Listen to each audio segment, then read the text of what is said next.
In this lecture segment, we are talking about Post-Impressionism in the 1880s and 1890s. We'll focus on paintings by Van Gogh, Cézanne, and Seurat, and a sculpture by Claudel. The 1880s and 1890s further established Paris as a modern city. Paris hosted the 1889 Universal Exposition, which was a public celebration of innovation, technology, and art. A controversial structure was built to accompany the exhibition, the Eiffel Tower, a wrought iron tower that was the tallest structure in the world when built, an amazing feat of engineering, and was to be an expression of all that France had accomplished in the 100 years since the French Revolution, visualizing the modernity of the city, its people, and artists. It's within this burgeoning modern identity that Post-Impressionism needs to be considered. Post-Impressionism refers to art made after Impressionism. In the 1880s, some artists reacted to Impressionism by creating form instead of imitating natural form. They were not a group or movement, just artists responding in different ways to art and their world.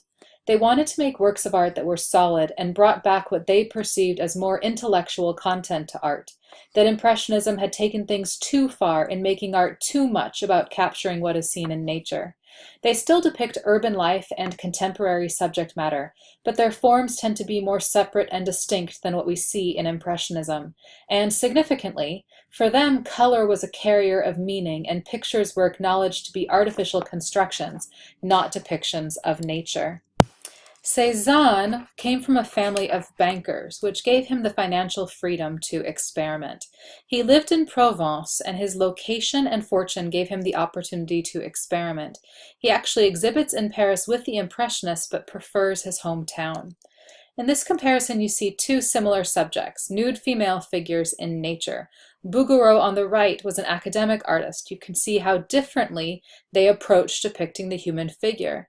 Cézanne uses patches of color to create form, while Bouguereau sticks with the naturalism and idealization of his academic training and uses chiaroscuro to model the figures.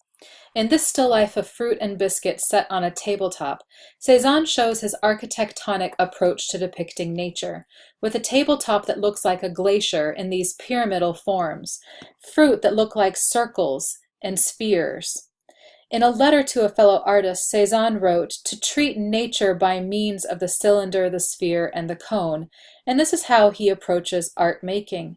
Some objects are shown as 2D shapes like this, while others appear to take up space in a 3D fashion. He even may indicate the passage of time or movement with the perceived change in the point of view that we notice in looking at the non-continuous edge of the table, as if he started painting here and then moved over here.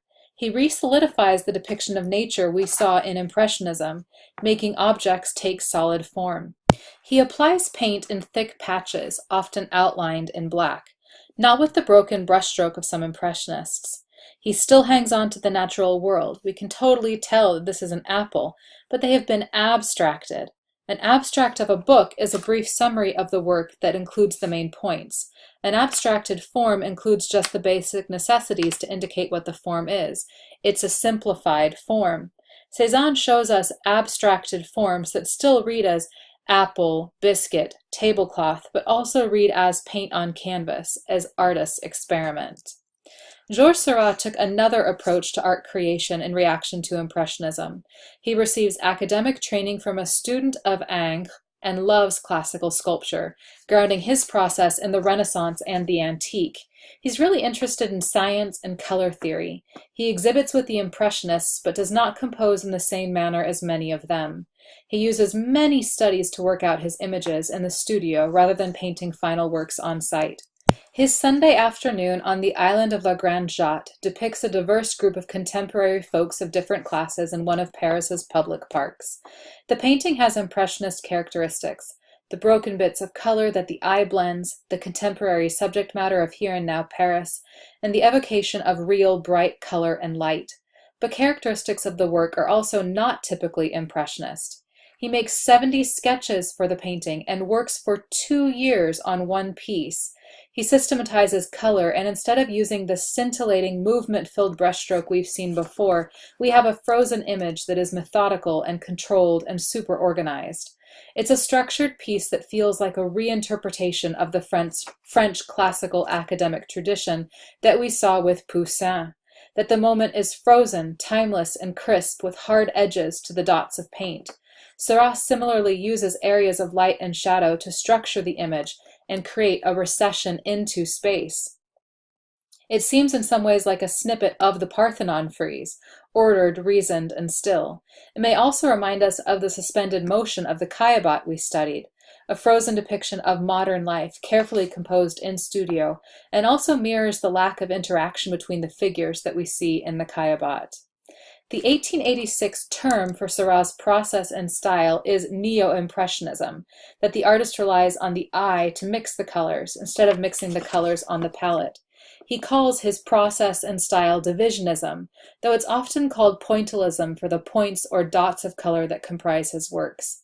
In this detail, we see the careful, systematic approach Seurat took to painting, as he built the forms not out of spontaneous brushstrokes as the Impressionists did, but through careful application of small patches or dots of color, applied according to color and optical theory.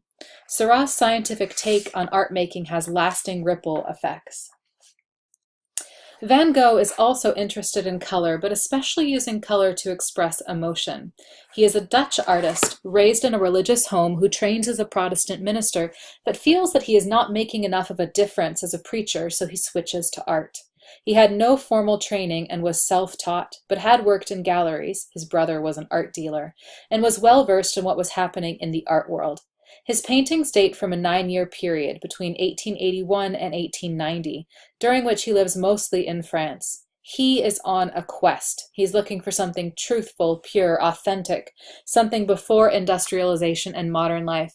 And he finds part of what he's looking for in a rural area of France and in Japanese prints.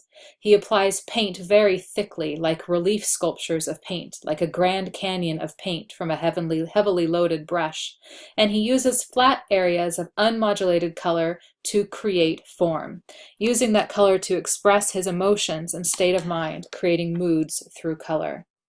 In his 1888 Night Café, Van Gogh depicts a bar space in Arles in France. Over 3 nights he painted this setting and used color to express his state of mind and the feeling of the place, recording what he felt, not what he saw. He uses jarring, non-naturalistic color, a slanting perspective, and heavily painted forms to create a disturbing image expressing anxiety and intense emotions.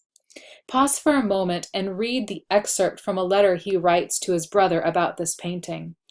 He consciously chose colors not from nature so he could express emotion. That was his overall goal. Van Gogh used his own image to work out much of his approach to art, creating over 40 self-portraits. He wrote in a letter that he used his self-portraits to create a deeper likeness than that obtained by a photographer, an interesting statement about the purpose of art after photography, that he came to know and express himself through painting. His self-portrait from 1887 shows his approach to using color as an expression of emotion and identity. He would have painted this likeness from a mirror. What do you think he was feeling at the time? Perhaps withdrawn or trepidatious. He seems to me mildly annoyed and melancholy. He communicates this to me as a viewer through color and its application. He creates the form out of broken brushstrokes, showing the hand of the artist. He reveals his medium and continues what we've seen artists doing increasingly, acknowledging that what they create are artistic products, not illusions of the natural world. We see arbitrary color, or the use of color that does not relate to how objects actually look in nature. He's not actually wearing blue face paint. Seurat used science to govern his use of color, and Van Gogh used emotion, employing color to express a state of mind. We find similar things in the work of Camille Claudel, a Parisian sculptor who trained and worked with Rodin, and who has been receiving more attention from scholars, and her works have been fetching higher prices at auction recently. In this small bronze sculpture, she depicts a couple dancing, moving through space, an organic drapery covering them from about waist down. The sculpture seems alive, as if swaying. We've talked about painters using paint to create movement. Claudel works the texture of the sculpture to make it seem like something other than bronze, to make it seem like living forms, as if it is a growing, and climbing up these dancing figures. Artists in the 1880s and 1890s adopt a variety of approaches to making works of art that express their reactions to the everyday world and the art world.